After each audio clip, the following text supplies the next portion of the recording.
Hey guys, want to take this opportunity before Parker gets to you with a message to talk to you about May the 4th next week. It's our last rally night of the year. If you remember last semester, big party, end of the semester, we're going to do the same thing this week. So May the 4th, we're going to be back out at Prairie Creek Barn. We're going to provide the food, we're going to provide the fun, you're going to provide the friends and the refreshing drinks. So whatever you want to bring to drink, go ahead and do that. High school students out at Prairie Creek Barn next Wednesday for our last rally night, May the 4th. You 8th graders, it's going to be your last opportunity to jam with those middle school friends, your middle school coaches. We're going to be partying too back at West 13th Street. So we'll see you guys there.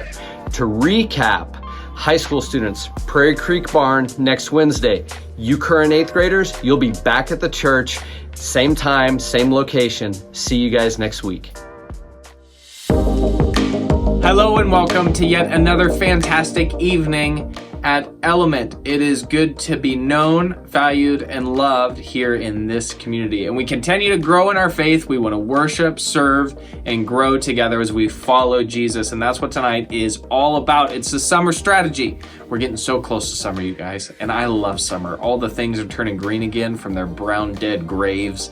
And people want to be together again and go outside and like have barbecues and get in boats and go fishing and stuff. I just love it. I come alive this time of year.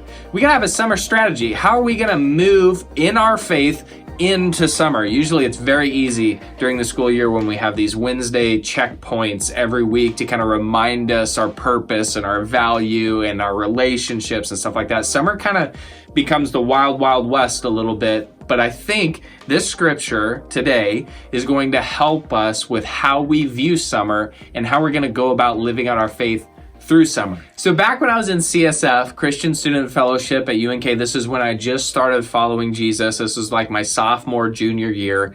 They would go on retreats once a semester.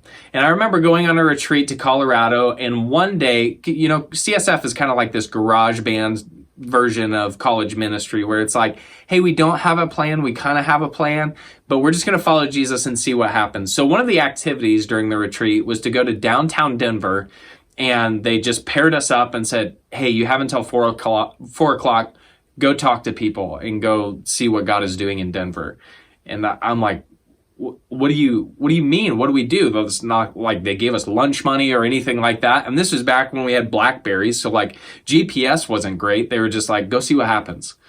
And first of all, I'm like, I don't know who I'm getting paired up with. I barely know anybody here, and I want to be with my friends. And if I'm not with my friends, I'm not going to have fun. Second of all, I have no idea how to walk up to a random stranger and go, hi, would you like to talk about Jesus? I don't know what I'm doing. And then third of all, how do I get back here? It's dangerous out there. I don't know what I'm doing. But I went anyways, and we just started walking. And it was like the craziest thing. This person that I was next to, I didn't even know him. And we became pretty good friends through this and getting to know each other as one would as you walked through, you know, like the busy, buzzing streets of downtown Denver. There's a lot of homeless. There's a lot of people in need around there. There's a lot of people walking to and from work and shopping and stuff. It's like, okay, you're the only person I know here. Obviously, we're going to get to know each other and have, you know, some sort of success here, at least in that.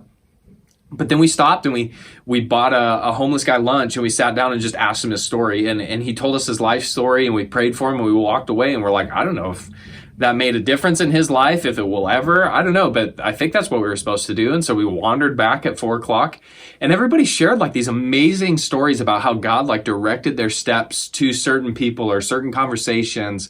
And they like got to pray with people, and people were like, oh my gosh, this came at the perfect moment on the perfect day because I was just about to like be at my breaking point and God sent you. Like everybody had these stories, and it was crazy. And we celebrated that night. It's just like, I didn't know you could live like that. What an adventure. Like people think they got to go to New Zealand or go to Yosemite to have an adventure, but God's doing things at an adventure level excitement here in Grand Island too, or in Denver or wherever you're at. If you're just looking for where God's working in advance and you move towards that, God can do incredible things. And it is like the best way to live. It's so much fun. And that's what Jesus is talking about in Mark chapter 6 this week. He's going into his hometown. I'll just briefly tell you what his experience was like in his hometown. He goes there and he wants to tell people good news. He wants to tell them who they are.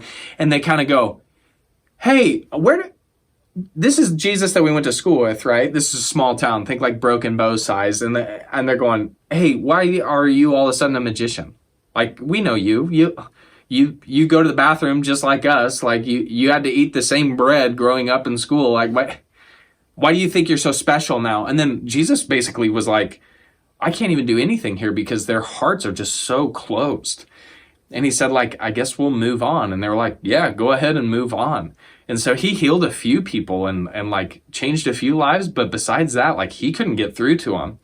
And so he's saying, like, even the most amazing person isn't accepted in their hometown. And so Jesus moves on. And then in the next scene, the 12 get sent out. So this is Jesus's closest friends. And he says this, he calls the 12 to him. This is Mark chapter 6, verse 7 through 8. We're going to go down to about 13. This is in the Message version. Jesus called the 12 to him and sent them out in pairs. Okay, so remember that. 2 by 2. And he gave them authority and power to deal with the evil opposition. He sent them off with these instructions. So this was Jesus's strategy and plan when he sent them out. Honestly, I thought CSF was just making stuff up, but maybe they kind of were familiar with this story and had a plan all along. He said, don't think of a lot of extra equipment, and that's what you need. Don't think you need a lot of extra equipment. You are the equipment. No special appeals for funds. Just keep it simple, okay? So being humble, just simple and sincere. And no luxury ends. Like, don't be showy, don't be flaunty. Get a modest place and be content there until you have to leave. And hey, if you're not welcome, not listened to, just quietly withdraw. Like, you don't have to go to battle. If people don't want you there, move on. Don't make a scene. Shrug your shoulders and be on your way. And then they were on the road. They preached with joyful urgency and that life could be radically different. Right and left, they sent the demons packing. They brought wellness to the sick and anointing their bodies, healing their spirits. Like, they were living. You imagine they all came back and they like saw each other and were like, so when you prayed, did they do the thing? Like, did you do the thing? Did they get up and walk? They did. Oh my gosh. It's like, oh my gosh. The people you stayed with, did they have a story? It's like, yeah, they were looking for God and we got to tell them about God. They were probably like, oh my gosh. And Jesus probably just standing there going like, this is what it's all about. I told you guys. This is the excitement of being alive on this planet, is living in this adventure that God has for us. So this summer, we got a 4-step plan for you. I got a 4-step strategy that will ensure you can be on an adventure with God this summer. The first is simple, but so important. Pair up. You got to know who your squad is. When you go out to love the world, you got to have a buddy next to you, or at least like on speed dial or speed text, someone who you're constantly sharing faith with and going like, yeah, this is what Jesus said for us to do. It feels crazy, doesn't it? Like, we're walking downtown Denver. I'm like, this feels crazy, doesn't it? They're like, yeah, this feels crazy. But that's the whole point, is you have someone with you, beside you, in faith, moving next to you. Who's going to be your battle buddy? Like, who's going to be, that's kind of dramatic. Who's going to be paired up with you? Who's going to be your faith friend? There you go. That's less dramatic. Faith friend.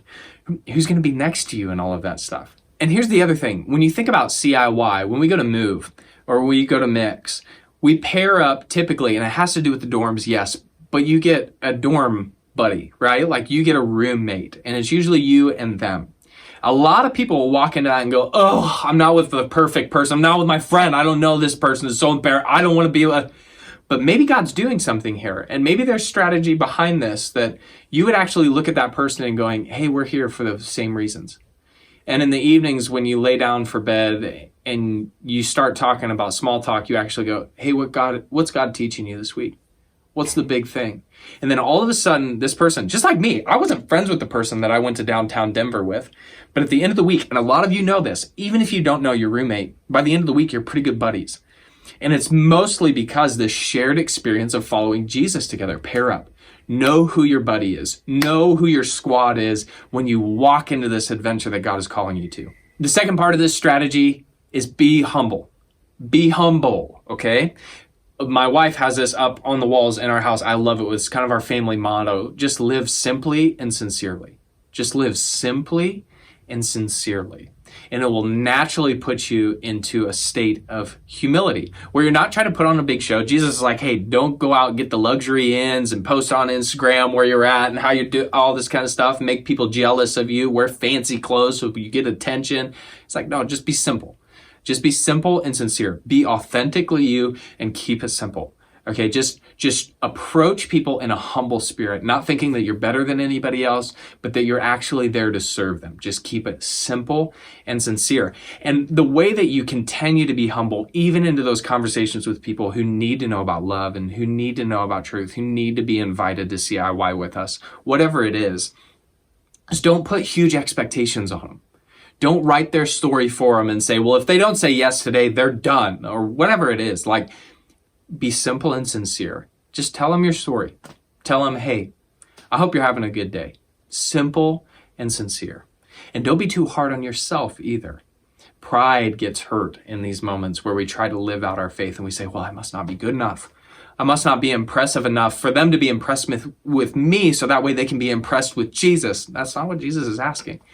Be simple and sincere. You don't have to show off to win people to Jesus. He's asking you to love them in a humble way.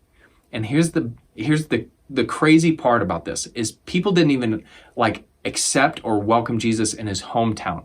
Do you think everybody's going to accept and welcome you when you try to love them? There's no way. Here's how you stay simple and sincere. You stay humble as you're living this adventure out with God. When people are shutting doors and saying I just don't want to talk about that, or that's nice, I'm too busy, you go, okay, sounds good. God bless you. Godspeed to you and everything you're doing this summer. And hey, text me if you ever need anything.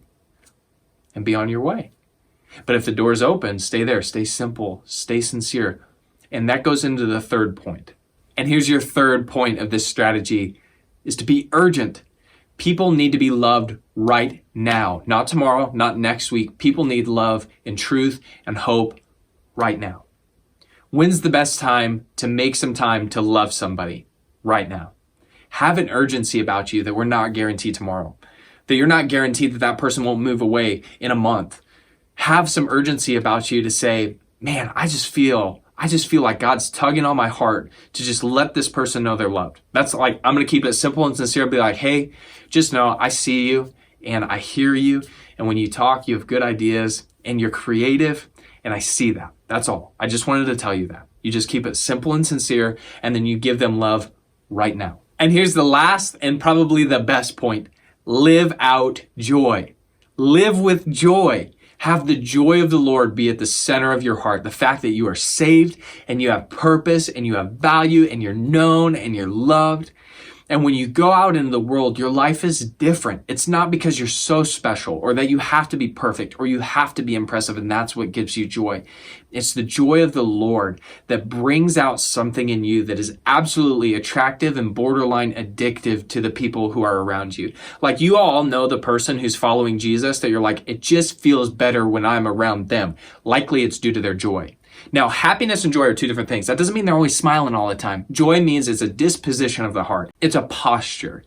It's your heart being in a state of joy and saying, no matter what comes, I have freedom, I have life, I have purpose, and I have value. And yeah, that tends to make you smile. There's a lot of frowns in the world right now. There's a lot of furrowed brows in the world right now. There's a lot of tears in the world right now. And yeah, it's okay to feel all those things. But remember that we have joy in our hearts. And that joy is what people are needing. And know that the joy in your heart is coming from living in the will of God and going on an adventure and doing something that you otherwise wouldn't do. I know when we went to that downtown Denver walk around adventure type activity, I was so nervous. I knew I had somebody next to me. I didn't have any showy thing to show my faith. I didn't have any sort of big Bible that I could hand somebody. I didn't have a lot of money. I didn't have fancy clothes. But I just was simple and sincere and asked people their stories. But I knew I had to do something. I knew there was an urgency about, I couldn't wait until 3:55 to ask somebody about how their day was going. It's like, no, I'm here for a reason. And I don't know if these people are going to walk away in 2 seconds. Maybe I should just tell them, hey, I hope you have a good day. There was an urgency about it. And then at the end of it, when I was walking out of that, I was thinking, man, that is living. That is living, following Jesus into the call of going and loving people. I just had joy in my heart. And when we came back together and told stories, and that's the whole point of CIY Move and CIY Mix, right? Is that we go and live out our faith during the summer.